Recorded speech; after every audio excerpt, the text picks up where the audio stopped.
Your Blue Coal dealer brings you the thrilling adventures of The Shadow.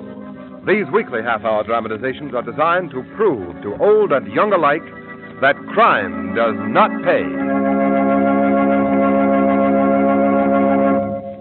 Before the curtain rises on Act One of today's Shadow story, attention, please.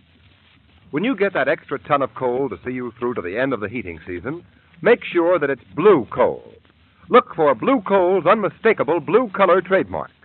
That familiar blue coloring is your guarantee of better home heating, for it's the approval seal of Glen Alden, world's largest hard coal producer. Yes, when you buy blue coal, you can be sure of greater heating comfort at less cost. You'll find, too, that the blue coal way is the easy way to heat your home. So phone your friendly Blue Coal dealer tomorrow. Now be sure to hold on for John Barclay's important message and free offer at the end of this program.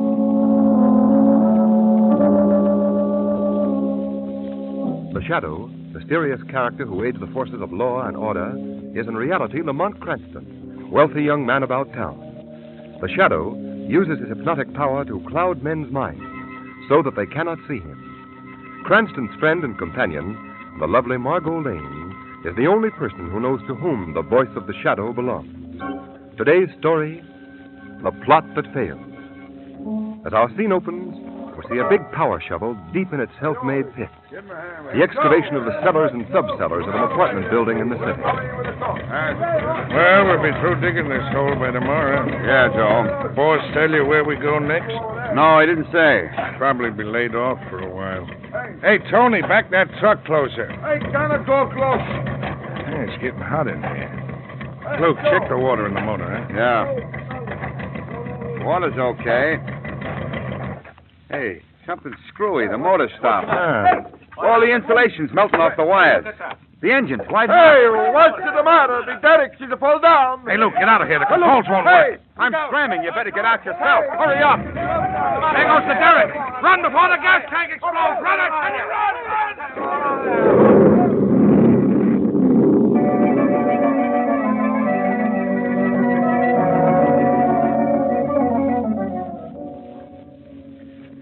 All right, Margot, all right. Yes, we'll buy the 400 eggs tonight. Yes, we'll hard-boil them. Yes. And then tomorrow morning we'll put on our long rabbit ears and play Easter Bunny for all the little children you've ever heard of. Well, Lamont, if you don't want to help me, you don't have to. If he doesn't ever come, we'll never get the eggs done. Oh, he'll be along. He probably... Here he comes now with all the speed of a slow-gated snail. Hey, Shrevey, hurry up. Get this cab going. I'm sorry, Mr. Cranston. It's the funniest thing I ever seen, You don't sound sorry. Miss Lane, if you'd have seen those two guys hopping around, you'd have died laughing. You'd have died. What happened? Well, you see, I was looking in a hole, and down in the hole was this big extraditing machine, and them two fellas was working it. They must have got hot or something because the machine started to melt. It Started to melt? Yeah, boy, well, they funny. So, where do you want to go to? We're going to get some eggs, Shrevey. And on the way, we'll stop to see Professor Brown at City University. Oh, Lamont, that's like saying we're going to Chicago from New York by way of Florida. It'll only take a moment, And Margot. it'll only take a moment to get the eggs, and the modern market is right on the way. Well, excuse me for sticking my nose in where angels fear the threat, but I could get the eggs I could get while you two was talking to the professor at City University. Shrevey, you're a genius.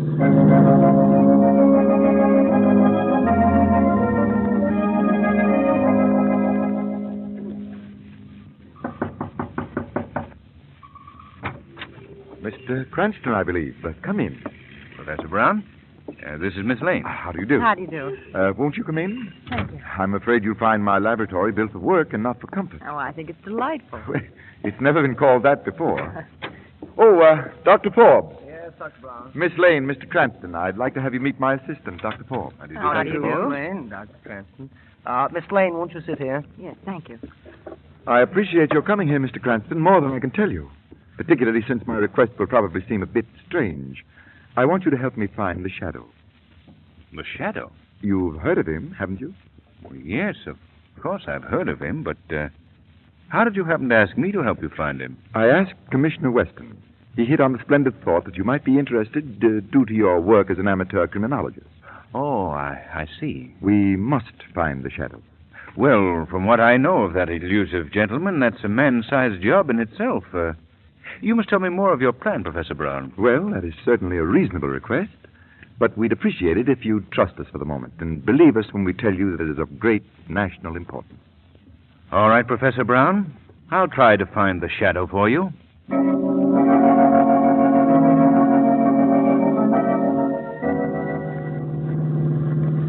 Oh, Lamont, that's one of the funniest things I ever heard. Miss Lane, if you don't mind my sticking my nose Yes, in where... I know where angels fear to tread. Exactly. Well, Professor Brown just asked Mr. Cranston to find the shadow by tonight. Huh? Oh, boy, that's a hot one, as the fella says. Did you get the eggs, Shrevey? The eggs. Yeah, I got them. Good. Shrevey, let's get going. Commissioner Weston's office. Yes, sir. Commissioner Weston? Well, when are we going to hard-boil Eat-Trays? Well, we can do that after we've seen the commissioner. There's something funny about this, Margot. Yes, very funny. No, but seriously. Either the commissioner is playing a joke on me and the professor, or the professor has never talked to Commissioner Weston. In either case, I want to find out.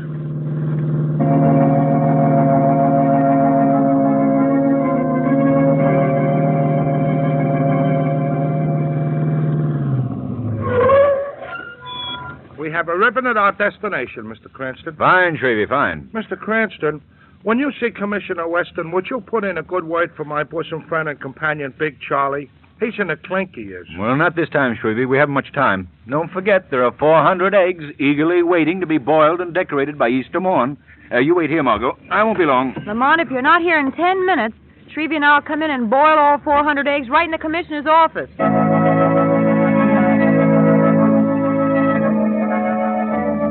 Commissioner Weston, you know I hate to interrupt you when you're so busy, but this time I just came to thank you. Thank me, Cranston, for what? For commending my abilities as an amateur criminologist to Professor Brown of City University. Now, listen, Cranston. I will admit you've given me a few tips at times that have been a great help. But I never recommended you as a professional or even an amateur criminologist to anybody, much less Professor, what's-his-name of City University. That's all I wanted to know, Commissioner Weston. Many thanks and good day. Hey, Cranston, what's on your mind? Come back here. I've got to cook 400 eggs for Easter.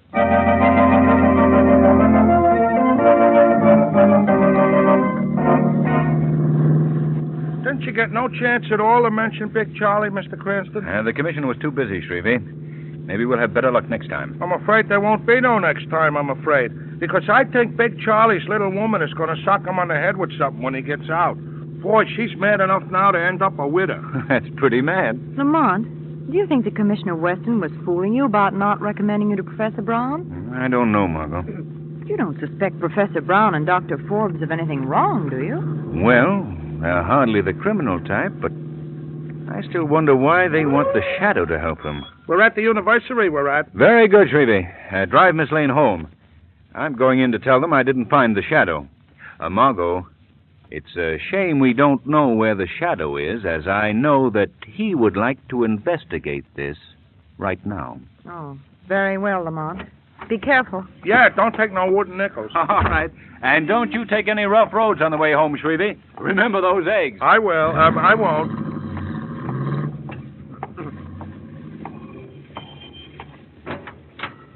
Yes? Who's there, Professor? I saw the door open and close. Oh, yes, so did I. You're quite right, Dr. Forbes. Oh. What did you say, Brown? Professor Brown said nothing. It is the shadow that speaks. Extraordinary. I wouldn't have believed that complete invisibility was possible unless I'd witnessed the phenomenon. Yes. Your ability, Shadow, can be most useful to us if you'll assist us in our work. I should like to know a little about this work before I give you my answer. Just what do you plan to do? Well, it's perfectly reasonable for you to ask. Brown and I have perfected a device or system for communication or signaling. It can be used either for carrier beams that will give direction to airplanes or ships at sea, or for carrying direct messages. That's very interesting. But why do you need me? Oh, you're most important. For Recently, we have discovered that some forces not interested in the welfare of this country have learned of our invention. Unfortunately, it must be tested more thoroughly than it has been in the confines of our laboratory before we can offer it to the government. Just what do you expect the shadow to do? We hope that the shadow will cooperate. Without being seen, he can place 6 of the machines at various strategic points around the city. We will make it well worth your while, Shadow. This device will make us more powerful. Enough, Brown, please. Yes, of course. Well, Shadow, are you interested in joining us in this very worthy experiment? Very much interested indeed, Dr. Forbes. Oh, good, good. Then I'll explain further. Now, at the 6 strategic points in this city, we have rented rooms and lofts. The machines are all boxed in plain packing cases, and they're to be left in their wrappings. There are only 3 things that you must do. First, place the packing case near the window. Second, be sure that the side with the circle faces the window. And third, uncoil the wire at the back of the case and plug it into a wall socket. Is that all clear? Perfectly. Where are the cases? Well, 4 of them are here just outside the entrance hall, and 2 others are now at the buildings on either side of the new excavation on Main Street. Their exact location and that of the 6 strategic points are on a list that you will take with you. Oh, give him the list, Brown. Yes, of course, sir. Well, good luck, Shadow. Later, you'll see for yourself what this machine can really do. Thank you, Dr. Forbes. It'll be very interesting to see what this experiment proves. I'm quite anxious to know just how it will make us so powerful. Shadow. Shadow. He's gone. He fell for it. Hook, line, and sinker.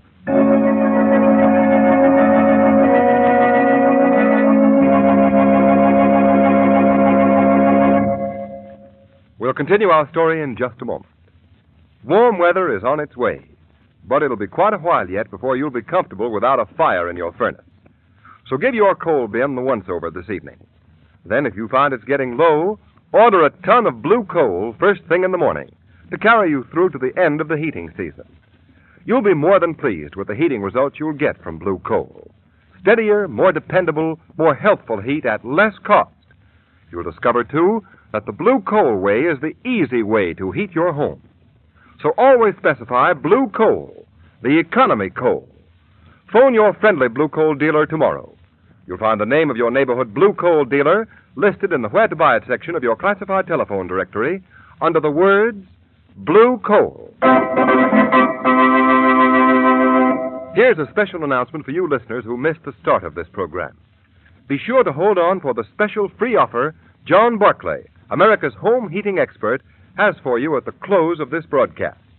Mr. Barclay will tell you how you can add to your personal convenience and comfort and save yourself real money in the bargain. Yes, just a moment of your time invested today may save you hours and dollars in the months to come. So be sure to listen to John Barclay at the end of this program. And now, back to the Shadow. It is several hours later. We find a very tired and footsore Lamont Cranston struggling off the elevator of an apartment building with 2 heavy bundles, one under each arm. He goes down the hall.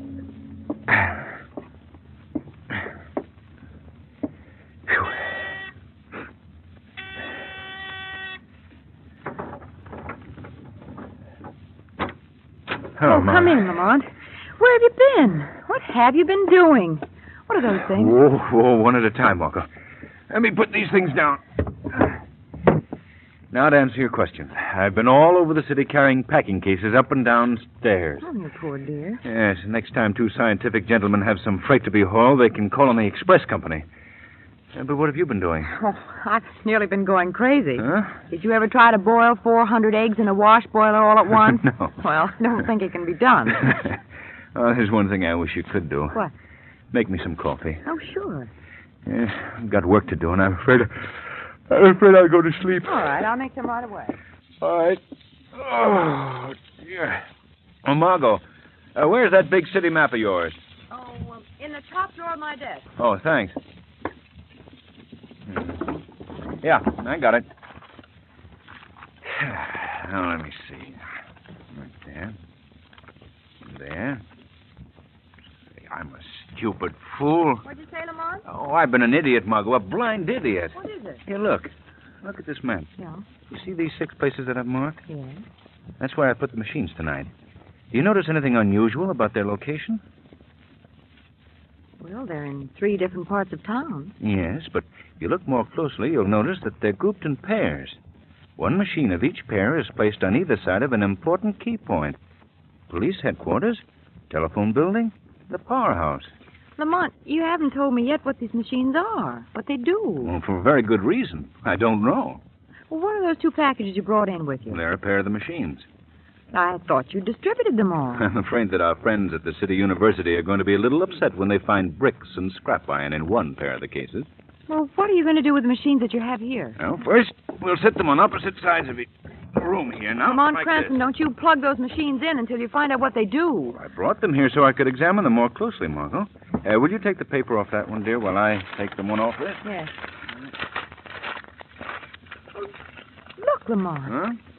Something like a cross between an X-ray and a television outfit. Well, Looks innocent enough. Lamont, you may be doing those 2 men a great injustice. you may be right, Margot.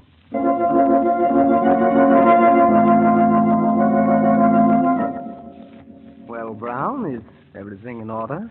You check all the machines? Yes, Dr. Forbes. The Shadow has been a good and efficient assistant. The machines are all in place and working. Now the only thing to do is wait. Good, good. You know, it's a shame that we have to destroy the Shadow. He could be most useful, but it's too dangerous to allow him to live to learn the true purpose of my machine. Your machine. Yes, mine. But I invented it. Yes, and like so many inventors, you were too stupid to realize its true potentiality. Without me, you'd still be nothing. Now you stand on the threshold of a new life. A new life. What is our first step after tonight? Well, you don't have to worry about that. But come, there are a couple of things yet to be done. Oh, are the 2 extra machines set up in the room behind the laboratory? Yes, sir, and the control panel is in order right by the door. I see. Have you tested it? Oh, yes, indeed. All right. Well, the next thing to do is for you to call Lamont Cranston and have them over here. Just to thank them. Perhaps reward them with a demonstration of the machine. Dr. Forbes, are you planning to destroy them, too? They know too much. They know nothing. I can take no chances. But that's murder. Murder, I tell you. You're right, Professor Brown. Sometimes I get so carried away with the importance of our inventions, I lose all perspective. I'm sorry. Oh, forget it, Doctor. I'm afraid I was upset, too. Oh, well, that's all right. Oh, by the way, Professor, would you get me my heavy rubber gloves? I want to check our new high-tension insulators. Oh, surely. Where are they? They're in the room back of the laboratory. I'll get them. I don't see your gloves back here. Dr. Forbes, get away from that control panel. Don't touch the switch. You fiend, stop! Ah! Exit Dr. Brown. Completely.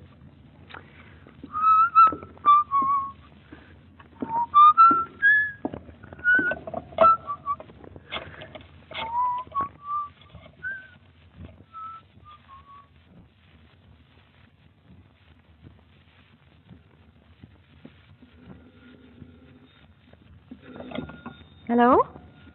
Yes? This is Margot Lane. Who is this? Who? Oh, Dr. Forbes. Yes, Doctor. How are you? Mr. Cranston is there, and he's had an accident. Yes, certainly, Doctor. I'll hurry right over.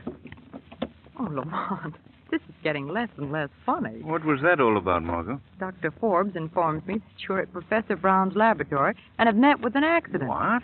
What shall I do? Let me use your phone. Who you call? I'm calling my apartment house.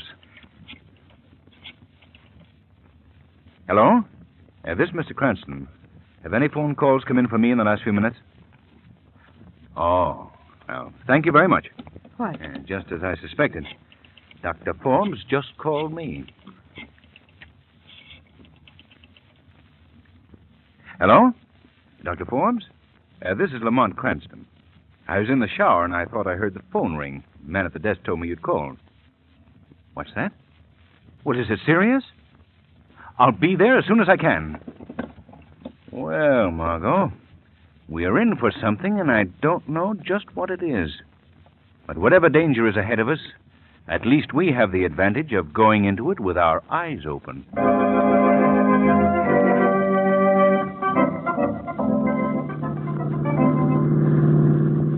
Where to, Mr. Cranston? We want to go to City University, Shrevey. Yes, sir. Margot, I can't make head or tail of it. I I don't know what that machine... Shrevey, for heaven's sake, don't make all that noise, will you, please? Well, golly, Mr. Cranston, I was only trying to cheer things up. I was only. Well, don't. You should ought to spend more time getting a laugh out of life. Like I did today when you said you was trying to find a shadow. Or when them two guys jumped off the extraditing machine when it melted. What do you mean melted? But just like I say, if something melts, it melts. Where was the excavation, Shrevey? Over on Main Street. Margot, I've got it. What? That's the answer. Shrevey, thank you 1,000 times. Oh, that's okay, Mr. Cranston. I'm always... what are you taking me for? You gave me the right track on a great invention. Oh, them steam shovels are certainly great things. Stop the car, Shrevey. I'm getting out here. Yes. Oh, Lamont, I thought we were going to call on Professor Brown and Dr. Forbes. Listen, Margot. This is much more serious than I thought. You must go to Professor Brown's lab alone. Your job is to keep them there. All right, Lamont. What are you going to do? I must go and disconnect those machines before the entire city is demolished.